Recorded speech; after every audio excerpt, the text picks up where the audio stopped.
여보, 당신 맞죠? 저를 아시나요?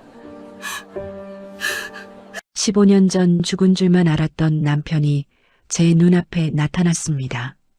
재벌이 되어 아들 결혼식 날 나타났어요. 그런데 남편은 저를 알아보지 못합니다. 15년 전 무슨 일이 있었을까요? 그리고 15년 동안 어떤 일이 있었을까요?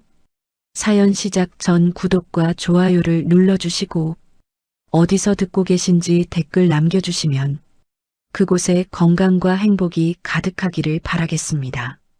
그럼 오늘의 이야기를 시작하겠습니다. 오늘은 제 아들 민수가 장가가는 날입니다. 예식장 입구에서 하객들을 맞이하며 저는 수없이 고개를 숙였습니다. 한복 저고리에 옷고름을 매만지는 손끝이 차갑게 떨리고 있었어요. 아침부터 긴장해서 그런지 아니면 혼자라는 사실이 더욱 뼈저리게 느껴져서인지 알 수 없었습니다. 지혜 씨, 민수가 정말 훌륭하게 컸네요. 혼자 키우시느라 얼마나 고생이 많으셨어요?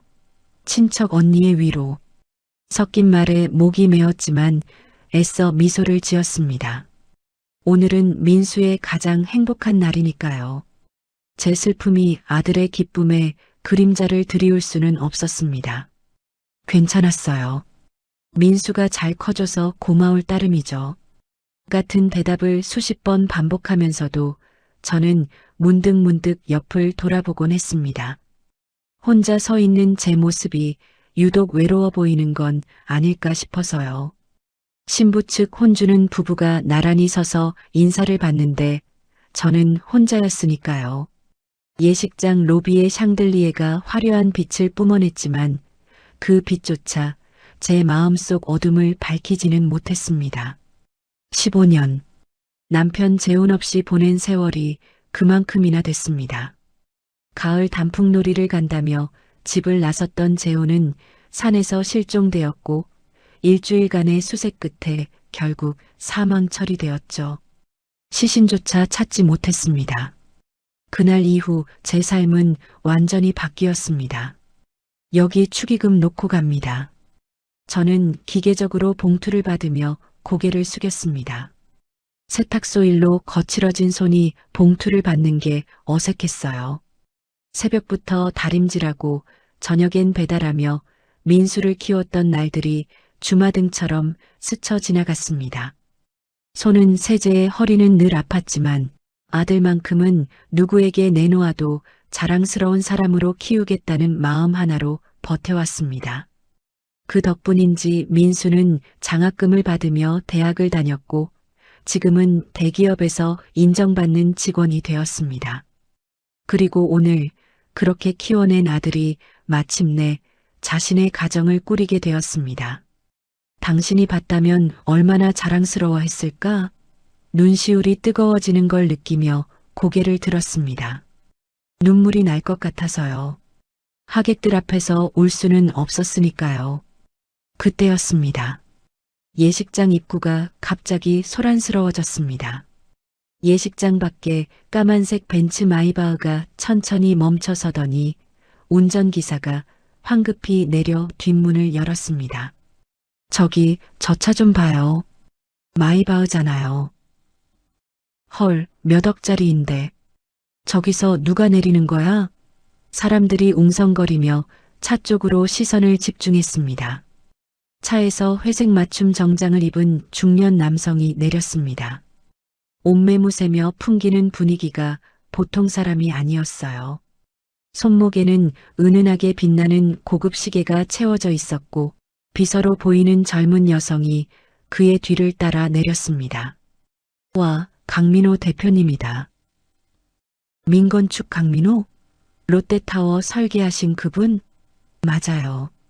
요즘 가장 잘 나가시는 건축가잖아요. 프로젝트 하나에 수백억씩 받으신다던데. 사람들의 수군거림이 더욱 커졌습니다. 사돈 어른이 직접 예식장 밖으로 나가 그를 맞이했어요.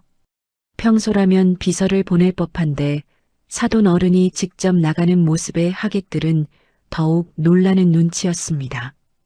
두 사람이 악수를 나누고 사돈 어른이 환한 미소를 지으며 그의 팔을 가볍게 두드렸습니다. 마치 귀한 손님을 모시듯 정중하게 안내하고 있었죠. 사돈 어른이 저렇게까지 모시는 걸 보니 정말 대단한 분이신가 봐요. 당연하죠. 강민호 대표는 건축업계에선 신화 같은 사람이에요. 10년 만에 맨손으로 재벌급 자산을 만들었다던데 옆에서 하객들이 나누는 대화가 귓가에 들렸습니다. 사돈 어른과 그 남자가 예식장 입구로 걸어오고 있었습니다. 가까워질수록 사람들은 자연스럽게 길을 내주었어요. 명품 정장 안에서 풍기는 품위와 여유, 그리고 성공한 사람만이 가질 수 있는 자신감이 그의 온몸에서 배어나왔습니다. 아, 사부인. 사돈 어른이 저를 발견하고는 크게 손을 들어 인사했습니다. 저도 얼른 자세를 고쳐잡고 맞이할 준비를 했죠. 제가 오늘 정말 귀한 손님을 모시고 왔습니다. 바쁘신 분인데 시간을 내주셔서 정말 영광입니다. 사돈 어른이 옆에 남성을 가리키며 자랑스럽게 말했습니다. 저는 무심코 고개를 들어 그 남자의 얼굴을 바라봤습니다. 그 순간 마치 번개를 맞은 것 같은 충격이 온몸을 관통했습니다. 숨이 턱 막혔고 다리에서 힘이 스르르 빠져나갔습니다. 눈앞이 아득해지면서 현실 감각이 사라지는 듯 했어요. 그 얼굴, 그 눈빛, 그 체격, 모든 게 너무나도 익숙했습니다. 광대뼈가 살짝 나온 것도, 눈꼬리가 약간 처진 것도, 콧날이 오뚝한 것도, 모든 게 15년 전 산으로 떠났던 남편 박재훈과 똑같았습니다. 아니야. 이건 말도 안 돼. 저는 제 눈을 의심했습니다. 재훈은 분명 죽었습니다. 아니, 죽은 게 아니라 실종되어 사망 처리되었죠.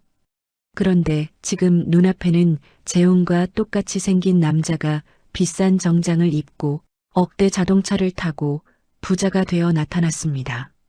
사부인, 이쪽은 민건축 설계사무소를 운영하시는 강민호 대표님이십니다. 서울에서 가장 비싼 땅에 사옥을 가지고 계신 분이자 국내 최고의 건축가시죠. 저희 집 신축도 맡아주셨고요. 사돈 어른의 소개가 귓가에 웅웅거렸지만 저는 그 남자의 얼굴에서 시선을 떼지 못했습니다. 손목에 찬 시계가 은은하게 빛을 냈습니다. 파텍 필립. 수천만 원은 좋게 넘어 보이는 명품 시계였어요. 재훈이 차고 다니던 2만 원짜리 손목 시계와는 너무나 달랐습니다. 처음 뵙겠습니다, 사모님. 남자가 정중하게 허리를 숙이며 인사했습니다. 그 순간 제 온몸에 소름이 돋았습니다. 목소리까지 재훈과 똑같았거든요. 낮고 부드러운 음성, 정중하면서도 따뜻한 어조까지 완벽하게 일치했습니다. 저는 입을 열려 했지만 목구멍이 막힌 것처럼 아무 소리도 나오지 않았습니다. 가슴이 터질 것 같이 뛰었고 손끝은 미세하게 떨렸죠. 여보, 정말 당신이야? 마음속으로 외쳤지만 그 남자의 눈빛에는 아무런 알아봄도 없었습니다. 마치 처음 보는 사람을 대하듯 정중하고 낯선 눈빛이었죠. 세탁소 주인인 저 같은 사람은 그의 눈에 들어올 리도 없을 것 같았습니다. 그와 저 사이에는 보이지 않는 거대한 벽이 있는 것만 같았어요. 아, 네. 반갑습니다. 간신히 입을 열었을 때 제 목소리가 갈라지고 있었습니다. 사돈 어른은 제가 긴장한 줄로만 알고 호탕하게 웃었습니다. 아, 사부인께서 많이 긴장하신 것 같네요. 아무래도 아드님 결혼식이니까요. 강 대표님, 이쪽으로 앉으시죠. 특별석을 마련해뒀습니다. 감사합니다. 강민호라고 소개된 그 남자는 여전히 정중한 미소를 띤 채 있었습니다. 그가 손목 시계를 살짝 확인하는 순간 저는 그의 오른손 검지에 있는 작은 점을 발견했습니다. 재훈도 똑같은 자리에 점이 있었습니다.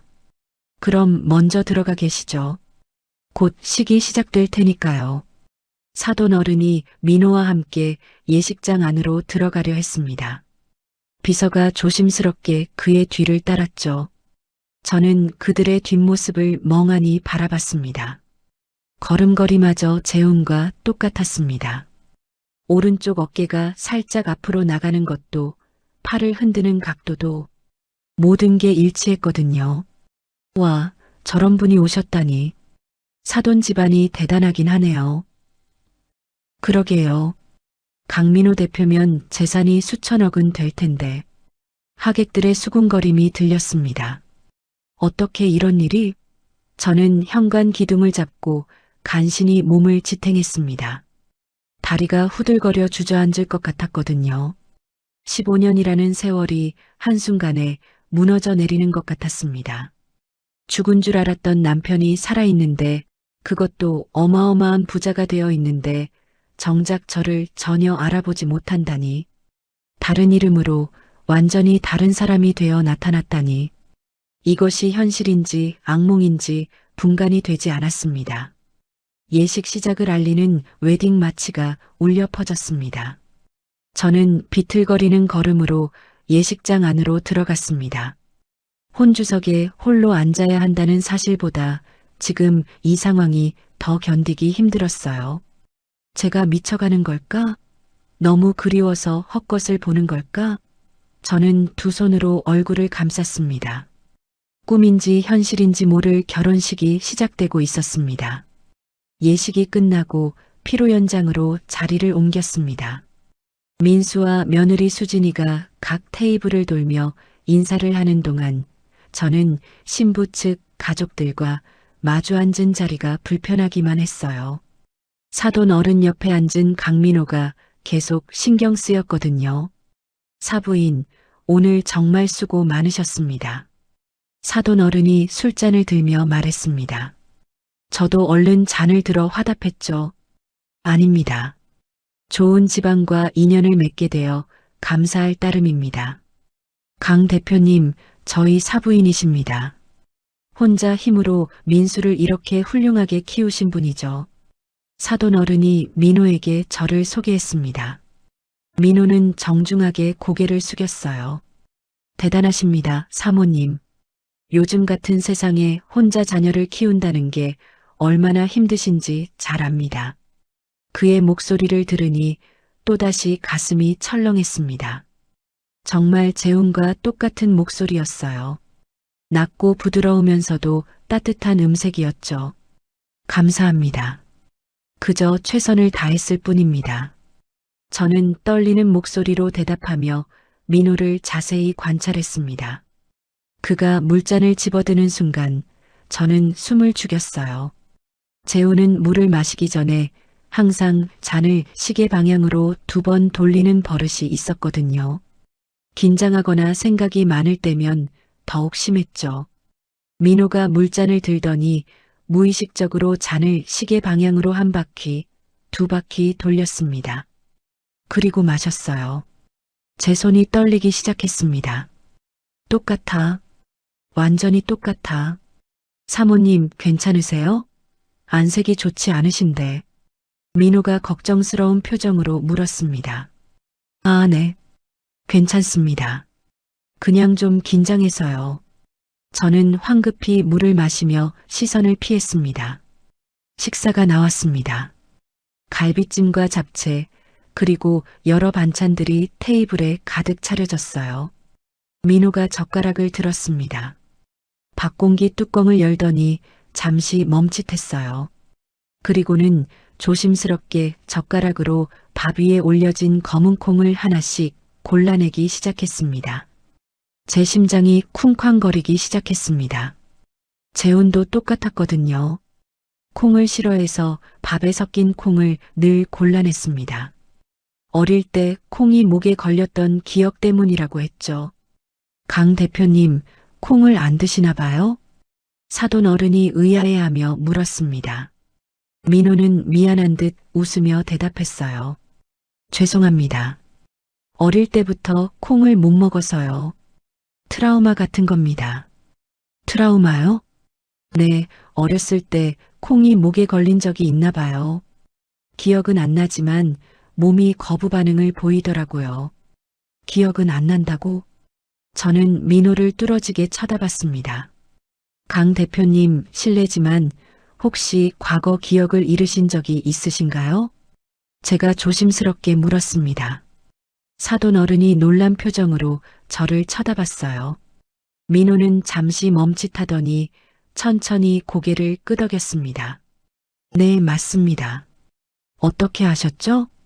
아, 그냥 말씀하시는 걸 들으니 그런 느낌이 들어서요. 저는 떨리는 손으로 물잔을 잡았습니다. 민호는 잠시 망설이다가 입을 열었어요. 10년 전 일입니다. 지리산 등산로에서 쓰러진 채 발견됐다고 하더군요. 머리를 심하게 다쳐서 그 이전 기억이 전혀 없습니다. 10년 전이라고? 재훈이 실종된 건 15년 전이었습니다. 그렇다면 5년간은 어디서 뭘 하고 있었던 걸까요? 신원을 확인할 만한 게 아무것도 없었습니다. 지갑도 핸드폰도 없었고 옷만 걸친 채였죠. 병원에 한 달 넘게 입원했는데 아무도 찾아오지 않았습니다. 민호의 목소리에는 씁쓸함이 묻어 있었습니다. 그래서 신원불명자로 등록되었고 사회복지사님이 이름을 지어주셨습니다. 강민호라는 이름도 그렇게 생긴 거예요. 그럼 그 전 기억은 정말 하나도? 네, 아무것도 없습니다. 제가 누구였는지, 어디서 살았는지, 가족이 있었는지조차 모릅니다. 제 눈에 눈물이 맺히기 시작했습니다. 당신이었구나. 정말 당신이었어. 그런데 신기한 건요. 민호가 계속 말을 이었습니다. 몸은 기억하고 있더라고요. 건축 도면을 보는 순간 자연스럽게 이해가 됐고 설계하는 방법도 알고 있었습니다. 마치 평생 해온 일처럼요. 재훈은 건축 현장에서 일했습니다. 15년 전까지만 해도 중소건설사의 현장 소장이었죠. 도면 보는 일이 그의 전문 분야였어요. 그래서 건축 설계를 다시 공부했습니다. 낮에는 건설 현장에서 막노동을 하며 돈을 벌고 밤에는 독학으로 자격증을 땄죠. 운이 좋았습니다. 재능이 있었나 봐요. 민호는 담담하게 자신의 이야기를 들려줬습니다. 5년 만에 작은 설계사무소를 차렸고 거기서 몇 개 프로젝트가 대박이 나면서 지금에 이르렀습니다. 맨손으로 이만큼 이뤘다니. 저는 민호를 바라보며 가슴이 벅차올랐습니다. 자랑스러우면서도 안타까웠어요. 혼자서 얼마나 힘들었을까. 기억도 없는 상태에서 처음부터 다시 시작해야 했다니. 대단하십니다. 저는 간신히 그 말만 했습니다. 더 이상은 목이 메어 말을 잇지 못했어요. 사부인, 괜찮으십니까? 사돈 어른이 걱정스럽게 물었습니다. 네, 괜찮습니다. 그냥 감동적인 이야기라서요. 민호가 냅킨으로 입가를 닦는 순간 저는 그의 오른쪽 귓불 뒤쪽을 봤습니다. 작은 점이 있었어요. 재훈도 똑같은 자리에 점이 있었습니다. 신혼 때 제가 그 점에 입맞춤하며 행운의 점이라고 놀렸던 기억이 났죠. 확신이 들었습니다. 이 사람은 강민호가 아니었습니다. 박재훈, 제 남편이었어요. 실례지만 대표님, 혹시 오른쪽 귓불 뒤에 점이 있으시죠? 제가 떨리는 목소리로 물었습니다. 민호가 놀란 표정으로 저를 쳐다봤어요. 네, 맞는데 어떻게 아셨습니까? 아, 그냥 우연히 보여서요. 저는 황급히 말을 돌렸지만 민호는 의아한 표정을 지었습니다. 피로연이 끝나갈 무렵 민수가 제 옆으로 왔습니다. 어머니, 괜찮으세요? 아까부터 표정이 안 좋으신 것 같은데. 괜찮아, 민수야. 그냥 피곤해서 그래. 무리하지 마세요. 오늘 하루 종일 서 계셨잖아요. 민수가 제 어깨를 토닥였습니다. 착한 아들이었어요. 민수야. 네, 어머니. 너무 잘 컸다. 정말 자랑스럽다. 어머니, 갑자기 왜 그러세요? 민수가 웃으며 물었지만 저는 대답할 수 없었습니다. 내 아버지가 살아계셔. 저기 저 사람이 내 아버지야. 그 말이 목구멍까지 올라왔지만 삼켜야 했습니다. 하객들이 하나둘 자리를 뜨기 시작했습니다. 민호도 사돈 어른과 함께 일어섰어요. 오늘 좋은 자리에 초대해 주셔서 감사했습니다. 사모님. 민호가 정중하게 인사했습니다. 저야말로 감사합니다. 와주셔서 저는 떨리는 목소리로 대답했습니다. 민호가 돌아서서 걸어가는 모습을 저는 멍하니 바라봤습니다. 가지마. 제발 가지마. 마음속으로 외쳤지만 소용없었습니다. 그는 저를 모르는 사람이었으니까요. 예식장 밖으로 나가는 민호의 뒷모습이 점점 멀어졌습니다. 운전기사가 차 문을 열어주고 그가 마이바흐에 탑승했어요. 검은색 차가 천천히 출발했습니다. 저는 그 차가 완전히 사라질 때까지 그 자리에 서 있었습니다. 여보, 기다려. 제가 꼭 당신을 찾을게. 주먹을 꽉 쥐며 다짐했습니다. 15년을 기다렸습니다. 조금 더 기다릴 수 있었어요. 이번에는 절대 놓치지 않을 거예요. 결혼식이 끝나고 사흘이 지났습니다. 저는 세탁소에서 다림질을 하면서도 계속 민호 생각만 했습니다. 뜨거운 다리미가 옷감 위를 지나갈 때마다 제 머릿속에는 그의 얼굴이 떠올랐어요. 사장님, 괜찮으세요? 아까부터 같은 자리만 다리질하고 계시는데. 알바생 미진이가 걱정스럽게 물었습니다. 아, 미안해. 정신이 좀 없네. 저는 황급히 다리미를 내려놓았습니다. 옷이 조금 탈 뻔했어요. 많이 피곤하신가 봐요. 민수 씨 결혼식 준비하시느라 고생 많으셨잖아요. 그런가 봐. 미진아, 오늘은 제가 먼저 들어갈게. 마무리 부탁해도 될까? 네, 걱정 마세요. 푹 쉬세요. 저는 앞치마를 벗고 2층 주거 공간으로 올라갔습니다. 좁은 방에 들어서자 15년 전 추억들이 한꺼번에 밀려왔습니다. 재훈과 함께 살던 이 집, 민수를 키운 이 공간, 모든 게 그대로였어요. 서랍장 맨 아래 칸을 열었습니다. 낡은 상자가 나왔어요. 재훈의 물건들을 모아둔 상자였죠. 떨리는 손으로 뚜껑을 열었습니다. 오래된 사진들이 보였습니다.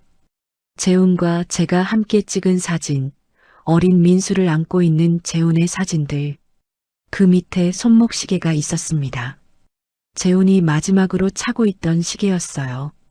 산에 갈 때 벗어두고 간 시계. 2만 원짜리 싸구려 시계였지만 저는 15년간 소중히 보관해 왔습니다. 시계를 꺼내 들었습니다. 멈춰 있었어요. 15년 전 그날 이후로 시간이 멈춘 채였죠. 여보, 저는 시계를 가슴에 꼭 안았습니다. 정말 당신이었어. 살아있었구나. 눈물이 주르륵 흘러내렸습니다. 15년간 참아왔던 눈물이 터져 나왔어요. 혼자 우는 게 익숙해질 만큼 많이 울었지만 오늘의 눈물은 달랐습니다. 슬픔만이 아니었어요. 기쁨과 안도감, 그리고 막막함이 뒤섞여 있었죠. 어떻게 해야 하지? 저는 침대에 앉아 깊은 고민에 빠졌습니다. 민호에게 직접 찾아가서 말해야 할까?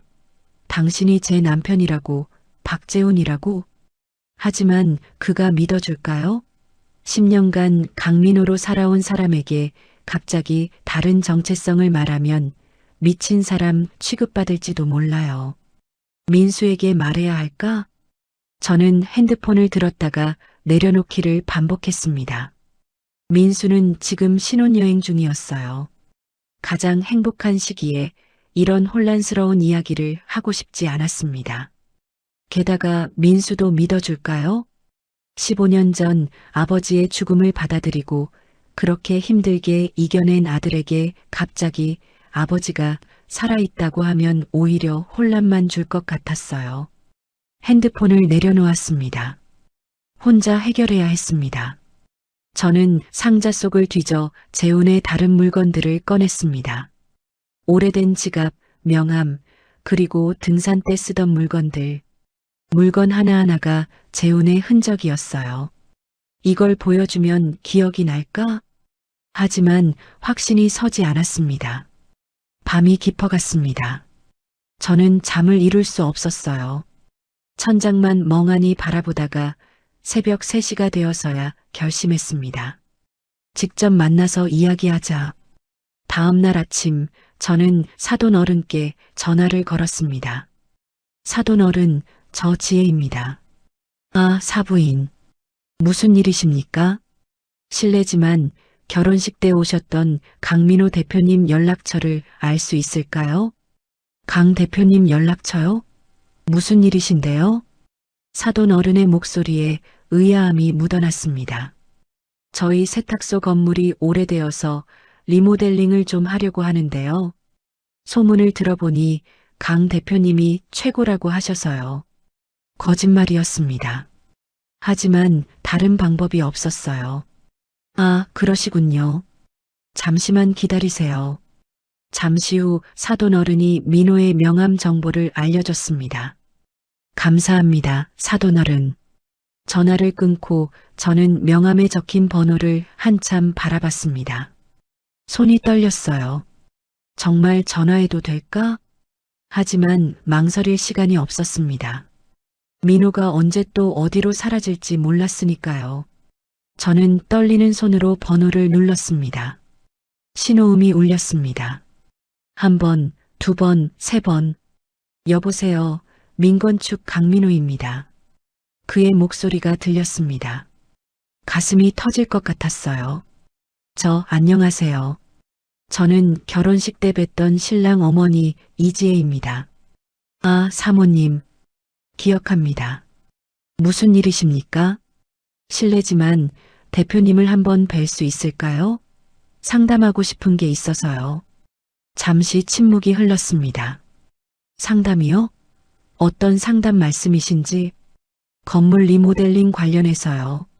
저희 세탁소 건물이 오래되어서 손을 좀 봐야 할 것 같아서요. 또 거짓말이었습니다. 하지만 그를 만나기 위한 유일한 방법이었어요. 아, 그러시군요. 하지만 저희는 주로 대형 프로젝트를 다루는데 부탁드립니다. 꼭 한 번만 만나주세요. 제 목소리가 떨리고 있었습니다. 민호는 잠시 망설이는 것 같았어요. 알겠습니다. 그럼 이번 주 금요일 오후 3시에 저희 사무실로 오시겠습니까? 아니요, 제가 찾아뵐게요. 장소를 말씀해 주시면. 그러시면 금요일 3시 강남역 근처 카페에서 뵙죠. 제가 문자로 주소 보내드리겠습니다. 감사합니다, 대표님. 전화를 끊고 저는 한참을 그 자리에 앉아 있었습니다. 금요일, 사흘 후였습니다.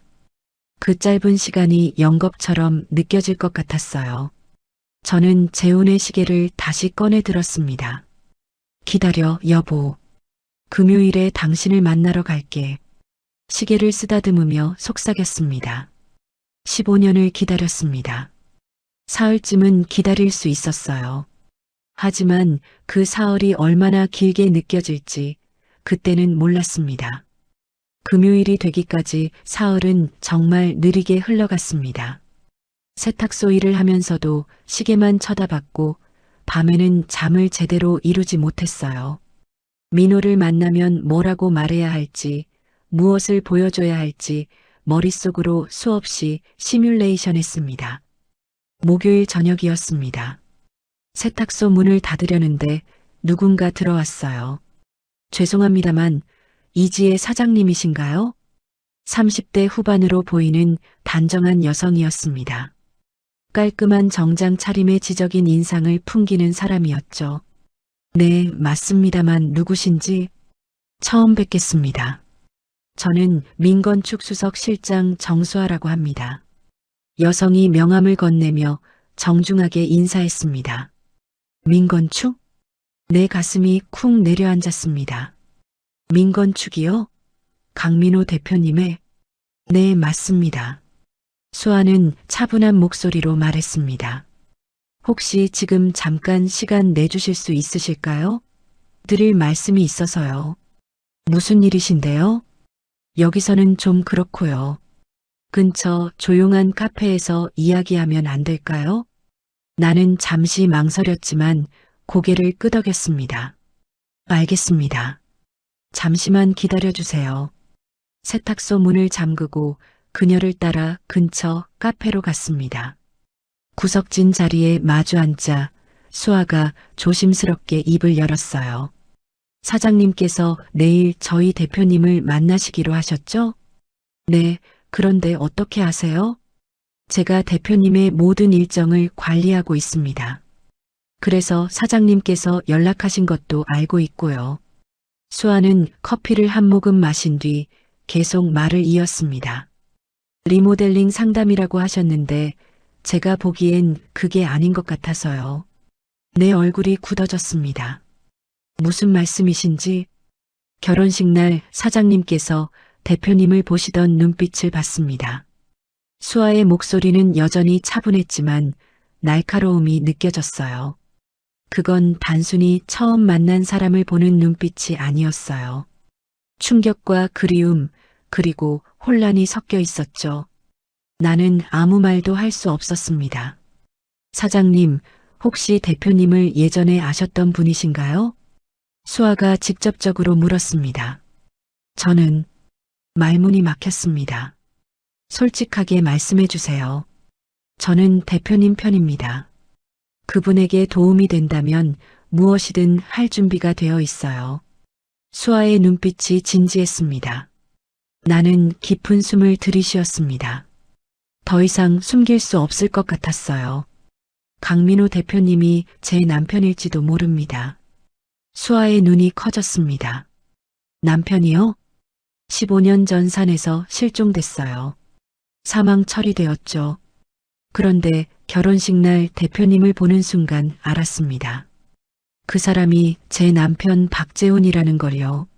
나는 떨리는 목소리로 모든 것을 털어놨습니다. 외모, 목소리, 습관, 심지어 깃불 뒤의 점까지 모든 게 일치한다고 설명했어요. 수아는 조용히 내 이야기를 들었습니다. 중간에 끊지 않고 끝까지 들어줬죠. 놀라운 이야기네요. 수아가 천천히 말했습니다. 하지만 불가능한 이야기는 아니에요. 대표님이 발견된 곳이 지리산이었거든요. 지리산이요? 네. 10년 전 가을이었습니다. 등산객이 의식을 잃고 쓰러진 대표님을 발견했죠. 수아는 자신이 아는 이야기를 들려줬습니다. 병원으로 옮겨졌을 때 머리에 심한 외상이 있었고 기억을 완전히 잃은 상태였어요. 신분을 확인할 만한 물건도 아무것도 없었죠. 그럼 그 5년은? 5년이요? 제 남편은 15년 전에 실종됐어요. 그런데 대표님이 발견된 건 10년 전이라고 하셨잖아요. 수아는 잠시 생각하더니 고개를 끄덕였습니다. 그 5년간 어디서 뭘 하셨는지는 아무도 몰라요. 발견됐을 때 이미 기억을 잃은 상태였으니까요. 그렇군요. 나는 주먹을 꽉 쥐었습니다. 수아 씨, 대표님은 자신의 과거를 찾고 싶어 하시나요? 물론입니다. 수아가 단호하게 대답했습니다. 10년간 계속 찾아왔어요. 사립탐정도 고용하고 실종자 명단도 뒤졌죠. 하지만 아무런 단서도 찾지 못했습니다. 왜요? 실종자 명단에는 제 남편 이름도 있었을 텐데요. 대표님이 기억하는 게 아무것도 없었거든요. 나이, 이름, 얼굴, 키, 특징. 아무것도 몰랐어요. 그냥 막연하게 누군가를 찾고 있다는 느낌만 있었대요. 수아의 목소리가 안타까움으로 물들었습니다. 가끔 악몽을 꾸세요. 누군가를 부르는 꿈, 어디론가 가야 한다는 꿈. 땀을 흘리며 깨어나시죠. 그럴 때마다 제가 옆에서 진정시켜드렸어요. 그렇게 가까우신 사이신가요? 대표님은 제 은인입니다. 수아가 잠시 눈을 감았습니다. 5년 전 제가 가장 힘들 때 대표님이 저를 구해주셨어요. 그때는 작은 설계사무소였지만 저를 믿고 수석 실장으로 채용해 주셨죠. 그래서 대표님을 도우려는 거군요. 네, 그분이 행복해지셨으면 좋겠어요. 진짜 자신이 누구인지 알고 잃어버린 가족을 찾으셨으면 해요. 수아가 나를 똑바로 바라봤습니다. 사장님, 제가 도와드릴게요. 대표님이 기억을 되찾을 수 있도록요. 정말요? 네. 하지만 조심스럽게 접근해야 해요. 갑작스럽게 충격을 주면 오히려 역효과가 날 수 있거든요. 수아는 가방에서 수첩을 꺼냈습니다. 일단 증거를 모아야 해요. 사진, 물건, 기록 같은 것들이요. 그리고 대표님을 천천히 과거로 이끌어가야 합니다. 어떻게요? 내일 만남에서 일단 자연스럽게 대화를 나눠보세요. 리모델링 상담인 척하면서요. 제가 함께 가겠습니다. 함께요? 네, 대표님 미팅에는 항상 제가 동석하니까 자연스러워요. 그리고 제가 옆에서 도와드릴게요. 수아가 내 손을 꽉 잡았습니다. 사장님, 힘내세요. 우리 함께 대표님의 기억을 되찾아드립시다. 그 손이 따뜻했습니다. 15년 만에 처음으로 누군가 내 편이 되어줬어요. 감사합니다, 수아 씨. 내 눈에 눈물이 맺혔습니다. 천만에요. 우리 대표님이 행복해지는 일인데요. 수아가 환하게 웃었습니다. 카페를 나오며 나는 하늘을 올려다봤습니다.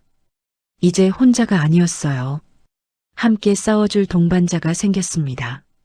금요일 오후 3시 강남역 근처 조용한 카페에서 저는 민호를 기다리고 있었습니다. 가방 안에는 재혼의 시계와 오래된 사진들이 들어 있었어요. 손이 떨렸습니다. 사장님, 긴장 푸세요. 옆에 앉은 수아가 조용히 말했습니다. 자연스럽게 하시면 돼요. 고맙습니다. 그때 카페 문이 열리며 민호가 들어왔습니다. 회색 캐주얼 정장을 입은 그는 주위를 둘러보다가 저희를 발견하고 다가왔어요. 사모님, 기다리셨습니까? 아니에요. 저희도 방금 왔어요. 민호가 자리에 앉자 수아가 커피를 주문하러 일어났습니다. 저희 둘만 남겨두려는 배려였죠. 리모델링 하시려는 건물이 어떤 건물인가요? 민호가 수첩을 꺼내며 물었습니다. 아, 그게... 저는 잠시 말을 흐렸습니다. 사실 리모델링은 핑계였어요. 민호의 표정이 굳어졌습니다. 핑계요? 대표님과 개인적으로 이야기하고 싶었어요. 개인적으로요? 무슨 이야기 말씀이신지? 민호의 목소리에 경계심이 묻어났습니다. 저는 깊은 숨을 들이쉬고 조심스럽게 말문을 열었어요. 대표님, 지리산에 가보신 적 있으세요? 민호의 얼굴이 하얗게 질렸습니다. 어떻게 그걸 아십니까? 수아 씨한테 들었어요. 10년 전 지리산에서 발견되셨다고. 민호는 잠시 망설이다가 고개를 끄덕였습니다. 맞습니다. 하지만 그게 사모님과 무슨 상관이 있습니까? 실은 제 남편도 15년 전 지리산에서 실종됐어요. 민호의 눈이 커졌습니다. 실종이요? 네, 가을 단풍 보러 갔다가 돌아오지 못했어요. 일주일간 수색했지만 찾지 못했고 결국 사망 처리되었죠. 저는 떨리는 손으로 가방에서 사진을 꺼냈습니다. 이 사람이 제 남편 박재훈입니다. 민호가 사진을 받아들었습니다. 사진 속에는 젊은 시절의 재훈이 환하게 웃고 있었어요. 제 옆에서 팔짱을 끼고 서 있었죠. 민호의 손이 떨리기 시작했습니다. 이 사람이 대표님과 닮지 않았나요? 민호는 대답하지 않았습니다. 그저 사진을 뚫어지게 바라볼 뿐이었어요. 그리고 이것도 보세요. 저는 또 다른 사진을 꺼냈습니다. 재훈의 클로즈업 사진이었어요. 오른쪽 귓불 뒤에 점이 있죠? 대표님도 똑같은 자리에 점이 있잖아요. 민호가 무의식적으로 자신의 귓불을 만졌습니다. 그리고 이것도 보세요. 저는 재훈의 손목 시계를 꺼냈습니다. 멈춰 있는 시계였죠. 이게 제 남편이 마지막으로 차고 있던 시계예요. 산에 갈 때 벗어두고 가셨어요. 민호는 시계를 받아들고 한참을 바라봤습니다. 사모님, 이게 무슨 말씀이신지 이해가 안 갑니다. 대표님이 제 남편일지도 모른다는 거예요. 민호가 벌떡 일어섰습니다. 말도 안 됩니다. 저는 강민호예요. 박재훈이 아닙니다. 기억을 잃으셨잖아요. 10년 전 이전의 기억이 없으시잖아요. 그렇다고 제가 사모님 남편이라는 증거는 없잖습니까? 민호의 목소리가 높아졌습니다. 증거가 있어요. 수아가 커피를 들고 돌아왔습니다. 대표님 앉으세요. 제 이야기를 들어보세요. 민호는 망설이다가 다시 자리에 앉았어요. 수아가 조용히 말했습니다. 대표님 물 마실 때 잔을 2번 돌리시죠? 그게 뭐? 밥에 섞인 콩을 꼭 골라내시죠? 민호의 얼굴이 굳어졌습니다. 그리고 긴장하시면 오른손 검지로 테이블을 2번 두드리세요. 어떻게 그걸? 지켜봤으니까요. 10년간 옆에 있었으니까요. 수아가 사진을 가리켰습니다. 이 사진 속 남자도 똑같은 습관이 있었대요. 사모님께서 말씀하셨어요. 민호는 아무 말도 하지 못했습니다. 대표님, 한 번만 가보시겠어요? 그 산에. 제가 조심스럽게 말했습니다. 혹시 기억이 날지도 몰라요. 그곳에 가면요. 저는 민호가 머뭇거렸습니다. 가고 싶지 않으세요? 자신이 누구인지 알고 싶지 않으세요? 수아가 물었습니다. 민호는 한참을 고민하더니 천천히 고개를 끄덕였어요. 좋습니다. 가보죠. 하지만 아무것도 기억나지 않으면 다시는 찾지 마세요. 약속할게요. 저는 고개를 숙였습니다. 다음 날 토요일 아침, 저희 셋은 지리산으로 향했습니다. 차 안은 무거운 침묵으로 가득했어요. 민호는 창밖만 바라보고 있었고 수아는 운전에 집중했죠. 저는 뒷좌석에 앉아 가슴을 졸이며 기도했습니다. 제발 기억이 나게 해주세요. 지리산 주차장에 도착했습니다. 여기서부터 걸어 올라가야 해요. 제가 말했습니다. 제 남편이 마지막으로 걸었던 등산로예요. 세 사람은 말없이 산길을 오르기 시작했습니다. 단풍이 아름답게 물들어 있었어요. 15년 전 그날도 이랬을 거예요. 한참을 걷다가 민호가 갑자기 멈춰 섰습니다. 이상해요. 뭐가요? 이 길이 낯설지 않아요. 민호의 목소리가 떨렸습니다. 발이 저절로 움직이는 것 같아요. 마치 수백 번 걸어본 길 같아요. 제 가슴이 쿵쾅거리기 시작했습니다. 조금 더 올라가 보실래요? 민호는 고개를 끄덕이고 다시 걷기 시작했어요. 그런데 이번에는 앞장서서 걸었습니다. 마치 길을 아는 것처럼요. 저기 바위 뒤에 약수터가 있지 않나요? 민호가 갑자기 물었습니다. 저는 놀라 그를 바라봤어요. 어떻게 아세요? 모르겠어요. 그냥 있을 것 같아서요. 바위를 돌아가자 정말 약수터가 있었습니다. 민호는 그 자리에 주저앉았어요. 머리가 아파요. 대표님, 수아가 다급하게 달려갔습니다. 민호는 두 손으로 머리를 감싸쥐었어요. 심한 두통이 온 것 같았습니다. 뭔가 보여요. 희미하게. 뭐가 보이세요? 이 길을 걷고 있어요. 누군가랑 같이 웃으면서. 민호의 얼굴에 식은땀이 흘렀습니다. 그리고 떨어져요. 어디론가 떨어지고 있어요. 재훈 씨, 저도 모르게 그 이름을 불렀습니다. 민호가 저를 쳐다봤어요. 눈빛이 흔들리고 있었죠. 재훈, 그게 제 이름인가요? 네, 박재훈. 그게 당신 이름이에요. 민호는 일어서서 비틀거렸습니다. 더 올라가야 해요. 뭔가 있어요. 위에. 저희는 민호를 따라 계속 올라갔습니다. 그리고 마침내 도착했어요. 무너진 낭떠러지. 15년 전 재훈이 마지막으로 목격된 곳이었습니다. 민호는 그 자리에서 멈춰 섰어요. 여기에요. 여기서 떨어졌어요. 그의 목소리가 떨렸습니다. 누군가와 함께 있었어요. 그 사람이 미끄러져서 제가 잡으려고. 민호가 무릎을 꿇었습니다. 그래서 저도 함께 떨어졌어요. 재훈 씨, 저는 그에게 다가갔습니다. 천천히 생각해 보세요. 그 사람이 누구였는지. 민호는 고개를 저었어요. 얼굴이 안 보여요. 흐릿해요. 괜찮아요.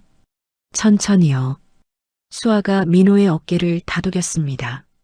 한참을 그 자리에 있다가 저희는 천천히 산을 내려왔습니다. 민호는 내내 말이 없었어요. 차에 탑승해서도 계속 창밖만 바라봤습니다. 대표님 괜찮으세요? 수아가 걱정스럽게 물었습니다. 모르겠어요.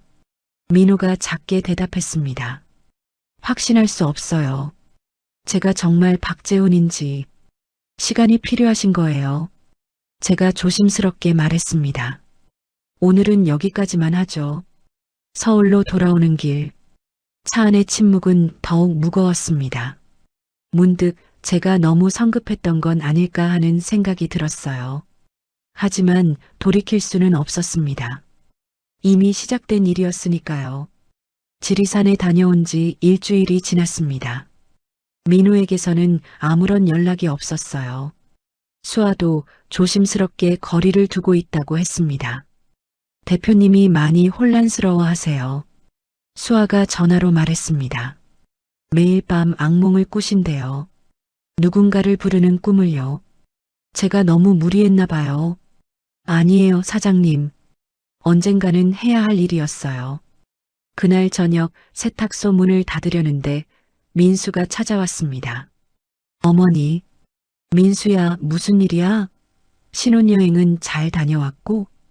어머니, 제가 물어볼 게 있어요. 민수의 표정이 심각했습니다. 뭔데? 강민호 대표님 아시죠? 제 가슴이 철렁 내려앉았습니다. 응, 결혼식 때 봤지. 왜? 어머니가 그분을 만나셨다고 들었어요. 누가 그러던? 장인어른께서 말씀하시더라고요. 어머니가 강 대표님한테 연락해서 만났다고. 민수가 저를 똑바로 바라봤습니다. 어머니, 왜 그러세요? 무슨 일 있으세요? 아니야, 아무 일도 없어.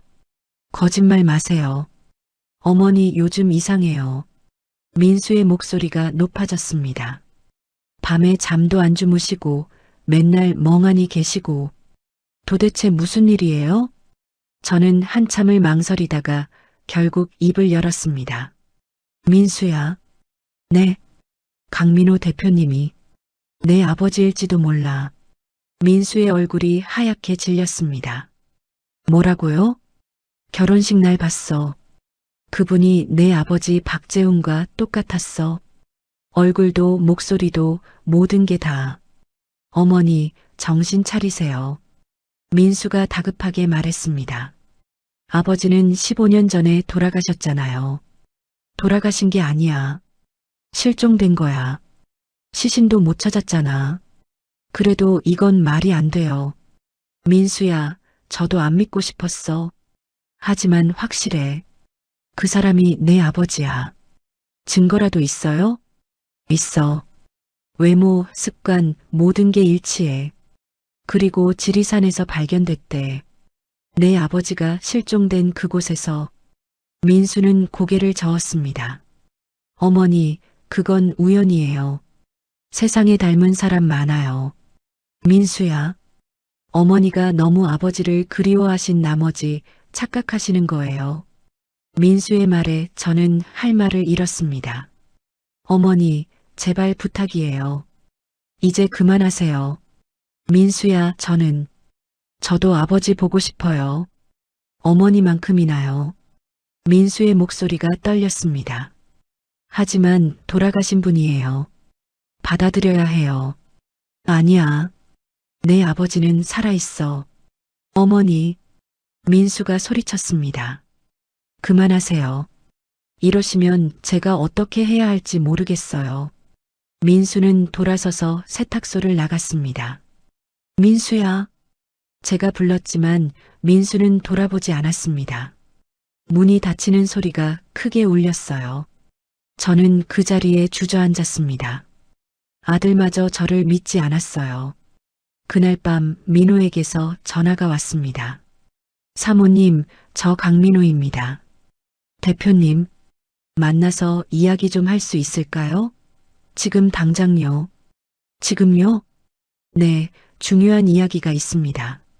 1시간 후, 저는 한강공원 벤치에서 민호를 만났습니다. 부르셨어요? 사모님, 민호가 저를 똑바로 바라봤습니다.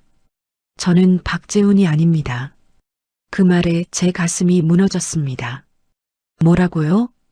병원에 가서 정밀 검사를 받았습니다. 뇌 MRI, 심리검사, 모든 걸 다 했어요. 그래서요? 의사 선생님이 말씀하시더군요. 제가 기억을 되찾을 가능성은 거의 없다고요. 민호의 목소리는 차가웠습니다. 그리고 설령 제가 과거에 박재훈이었다 하더라도 지금의 저는 강민호입니다. 대표님, 10년간 강민호로 살았어요. 강민호로 성공했고 강민호로 사람들을 만났습니다. 이게 제 진짜 삶입니다. 하지만 당신에겐 가족이 있어요. 아들이 있고 아내가 있어요. 기억하지 못하는 가족은 가족이 아닙니다. 민호가 단호하게 말했습니다. 저는 그 사람들을 모릅니다. 그리고 알고 싶지도 않아요. 왜요? 왜 그러세요? 제 목소리가 떨렸습니다. 무섭기 때문입니다. 민호가 처음으로 솔직하게 말했어요. 만약 제가 정말 박재훈이라면 15년 동안 가족을 버려두고 다른 삶을 산 거잖아요. 그게 너무 무서워요. 당신 잘못이 아니에요. 기억을 잃어서 그런 거잖아요. 그래도 결과는 같습니다. 민호가 일어섰습니다. 사모님, 죄송합니다. 저는 더 이상 이 일에 관여하고 싶지 않습니다. 제발이요. 한 번만 더 생각해 주세요. 이미 결정했습니다. 민호가 돌아서서 걷기 시작했습니다. 재훈 씨, 제가 소리쳤습니다. 민호의 발걸음이 잠시 멈췄어요. 하지만 돌아보지는 않았습니다. 그대로 걸어갔죠. 어둠 속으로 사라지는 그의 뒷모습을 저는 한참을 바라봤습니다. 모든 게 끝났어요. 아들도 절 믿지 않고 남편도 절 거부했습니다. 저는 혼자였어요. 15년 전처럼 다시 혼자가 됐습니다. 한강 물이 검게 흘러가고 있었어요. 저는 벤치에 앉아 한없이 울었습니다. 한강공원에서 돌아온 그날 밤, 저는 아무것도 할 수 없었습니다. 세탁소 문도 닫지 않은 채 2층 방으로 올라가 침대에 쓰러졌어요. 모든 게 끝났어요. 아들도 절 믿지 않고 남편도 절 거부했습니다.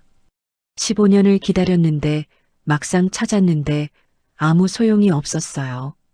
저는 강민호입니다. 그의 차가운 목소리가 귓가에 맴돌았습니다. 박재훈이 아닙니다. 눈물도 나오지 않았어요. 이미 한강공원에서 다 흘려버렸으니까요. 그저 천장만 바라보며 누워 있었습니다. 시간이 얼마나 지났을까요? 새벽 4시쯤 되었을 때 핸드폰이 울렸어요. 수아였습니다. 사장님, 대표님이 사라지셨어요. 네, 저는 벌떡 일어났습니다. 새벽에 혼자 차를 몰고 나가셨어요. 어디 가시는지도 말씀 안 하시고요. 혹시 어디로 가셨는지 아세요? 모르겠어요. 하지만 짐작은 가요. 수아의 목소리가 떨렸습니다. 아마도 지리산일 거예요. 혼자서요. 제 가슴이 철렁 내려앉았습니다. 혼자요? 새벽에요? 네, 사장님. 저희도 바로 따라가려고 해요. 같이 가실래요? 네, 갈게요. 당장 갈게요. 저는 옷을 갈아입고 뛰쳐나갔습니다. 1시간 후 수아의 차가 세탁소 앞에 섰어요.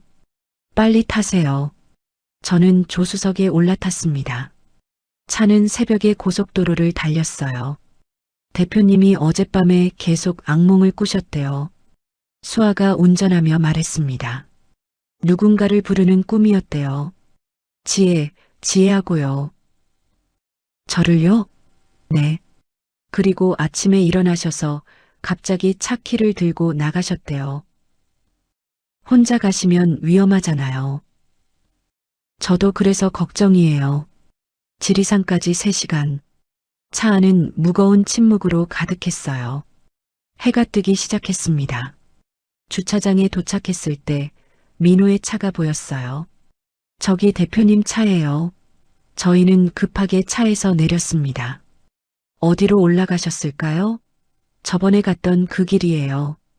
분명히요. 저희는 등산로를 뛰어 올라가기 시작했습니다. 숨이 턱까지 차올랐지만 멈출 수 없었어요. 한참을 올라갔을 때 저 앞에 민호가 보였습니다. 낭떠러지 근처에 서 있었어요. 대표님, 수아가 소리쳤습니다. 민호는 돌아보지 않았어요. 그저 낭떠러지를 내려다보고 있었습니다. 저희는 조심스럽게 다가갔어요. 대표님, 괜찮으세요? 수아가 물었습니다. 민호는 천천히 고개를 돌렸어요. 그의 얼굴에는 눈물이 흐르고 있었습니다. 수아 씨, 그의 목소리가 떨렸습니다. 저 기억났어요.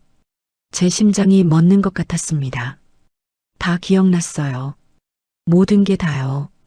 민호는 무릎을 꿇었습니다. 15년 전 저는 이 산에 단풍 보러 왔었어요. 아내와 아들과 함께요. 대표님. 민수가 그때 5살이었어요. 귀여운 꼬마였죠. 민호의 목소리가 울먹였습니다. 그날 저녁 길을 잃었어요.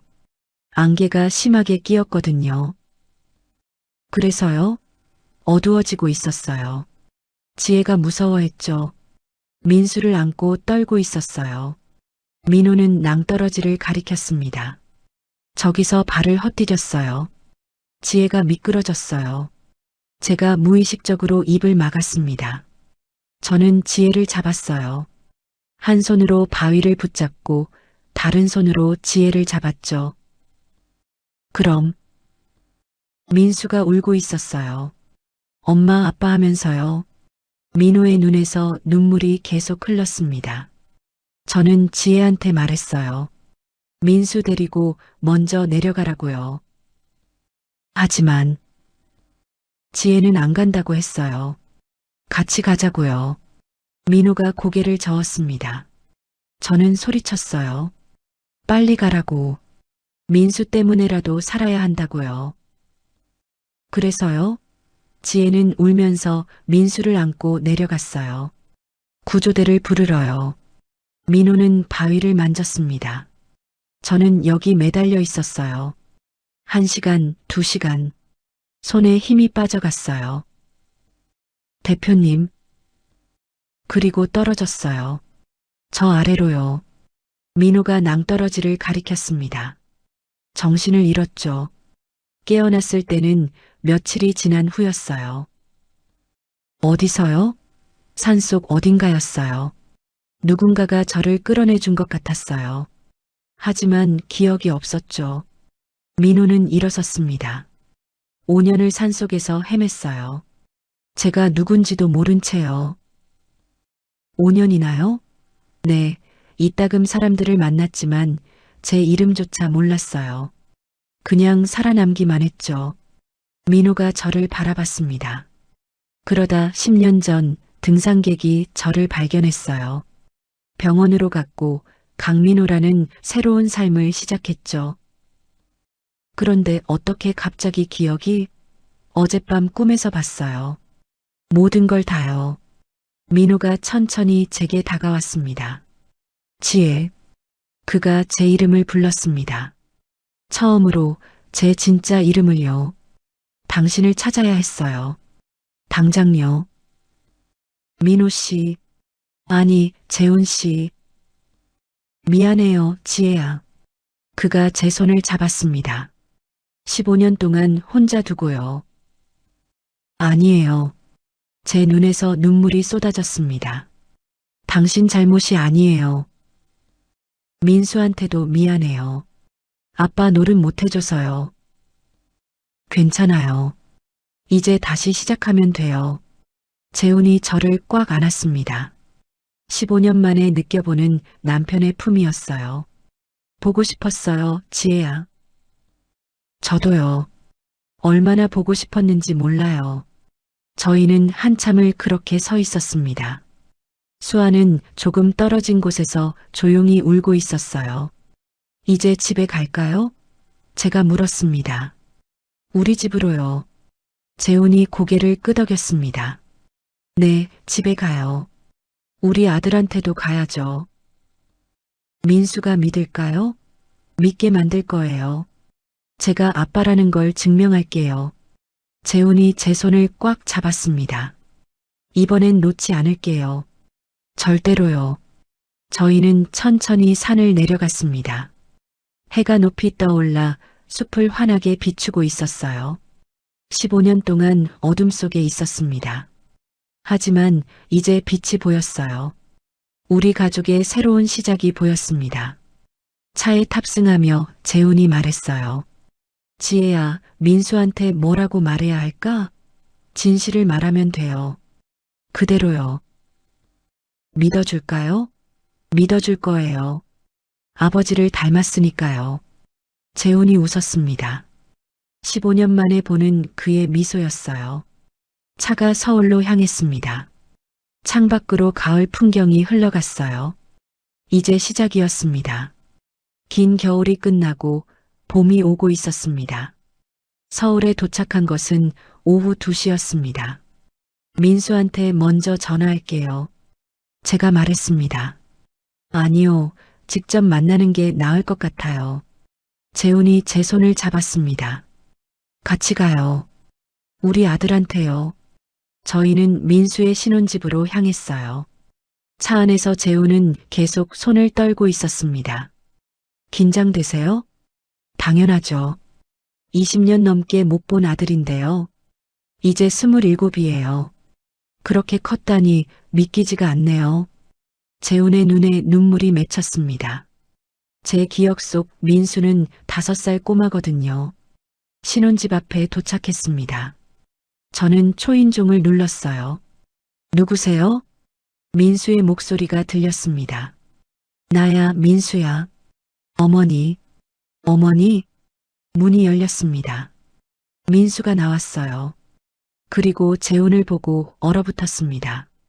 강 대표님? 민수야. 재훈이 떨리는 목소리로 말했습니다. 저는 강민호가 아니야. 박재훈이야. 뭐라고요? 내 아버지야, 민수야. 민수는 고개를 저었습니다. 또 그러시는 거예요? 어머니, 제가 말씀드렸잖아요. 민수야, 들어봐. 재훈이 앞으로 나섰습니다. 너 5살 때 지리산에 갔었지? 가을이었어. 민수의 표정이 굳어졌습니다. 그날 밤 우리 길을 잃었어. 엄마가 너를 안고 있었고 아빠가 앞장서서 길을 찾았지. 그건 너 그때 빨간 점퍼를 입고 있었어.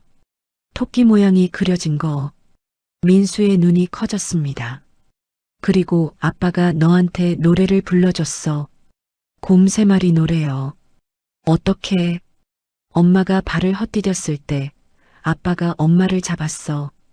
그리고 너한테 말했지. 민수야, 용감하게 엄마 손잡고 내려가라고요. 재훈의 목소리가 떨렸습니다.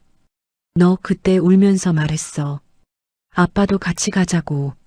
아빠 손 놓으면 안 된다고요. 민수의 눈에 눈물이 고였습니다. 하지만 아빠는 말했지. 민수가 엄마 지켜줘야 한다고. 민수는 이제 큰 아들이니까요.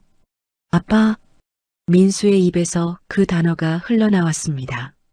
그래, 아빠야. 재훈이 민수를 꽉 안았습니다. 미안해, 민수야. 이렇게 늦어서요. 민수는 재훈의 품에서 울기 시작했어요. 아빠, 정말 아빠예요? 그래, 내 아빠야. 저도 두 사람을 안았습니다. 15년 만에 우리 가족이 다시 모였어요. 어보, 누구세요? 집안에서 민수 아내 은지가 나왔습니다. 아, 죄송해요. 장인어른 장모님.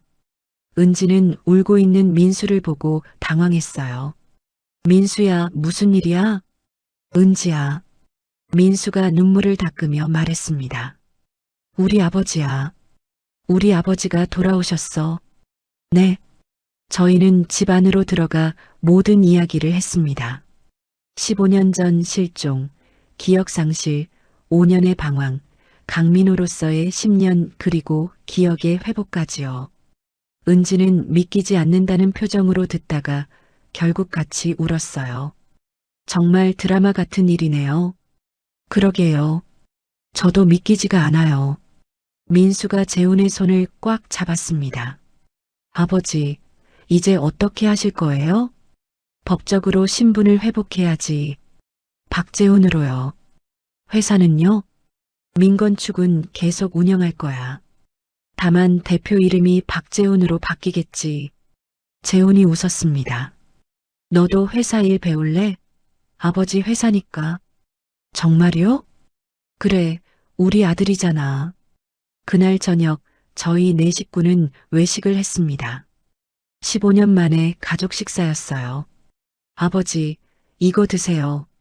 민수가 반찬을 재훈 앞에 놨습니다. 고마워, 아들. 근데 아버지, 아직도 콩 싫어하세요? 너 어떻게 알았어? 어머니한테 들었어요. 아버지가 콩을 항상 골라내신다고요. 재훈이 웃었습니다. 그래, 아직도 싫어해. 어릴 때부터 그랬거든. 저도 콩 싫어해요. 아버지 닮았나 봐요. 그런가 보구나. 식사를 마치고 나오며 민수가 물었습니다. 아버지, 앞으로 어디서 사실 거예요? 당연히 우리 집이지. 세탁소 2층에. 거기는 너무 좁잖아요. 괜찮아. 가족이 함께 있으면 되는 거야. 재훈이 제 손을 잡았습니다. 그동안 혼자 고생한 너희 어머니랑 함께 있어야지. 집으로 돌아온 밤이었습니다. 재훈은 세탁소 2층 방을 둘러봤어요. 여기, 그대로네요. 뭐가요? 가구 배치가 15년 전 그대로예요. 재훈이 벽에 결혼 사진을 보았습니다. 이 사진도 그대로 걸려 있고요. 당신이 돌아올 거라고 믿었으니까요. 저는 서랍에서 손목시계를 꺼냈습니다.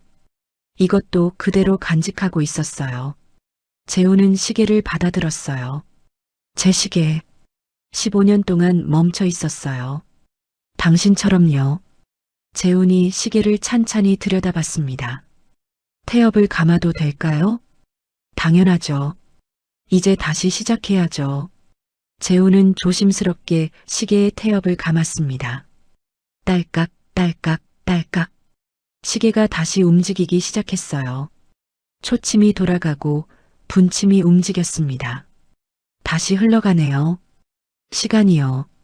우리의 시간도 다시 흐르는 거예요. 재훈이 시계를 손목에 찼습니다. 앞으로 이거 계속 차고 있을게요. 다시는 벗지 않을게요. 약속해요? 약속해요. 저희는 창밖을 바라봤습니다. 가을밤이 깊어가고 있었어요. 지혜야. 네. 행복하게 해줄게요. 남은 인생 동안요. 이미 행복해요. 당신이 돌아와서요. 재훈이 저를 안았습니다. 고마워요. 기다려줘서요. 천만에요. 당신이니까요. 일주일 후 저희는 가족 사진을 찍었습니다. 전문 사진관에서요. 재훈, 저, 민수, 은지. 네 사람이 함께였어요. 자, 웃으세요. 사진사가 말했습니다. 하나, 둘, 셋. 플래시가 터졌습니다. 사진 속에서 저희는 모두 환하게 웃고 있었어요. 15년을 기다린 가족의 미소였습니다. 사진관을 나오며 재훈이 말했어요. 이 사진 세탁소에 걸어요. 저 오래된 결혼사진 옆에요. 좋아요. 그리고 새 결혼사진도 찍어요. 우리 둘이서요. 아직도 저랑 결혼하고 싶으세요? 당연하죠. 평생 하고 싶어요. 재훈이 웃었습니다. 사실 법적으로는 아직 부부예요.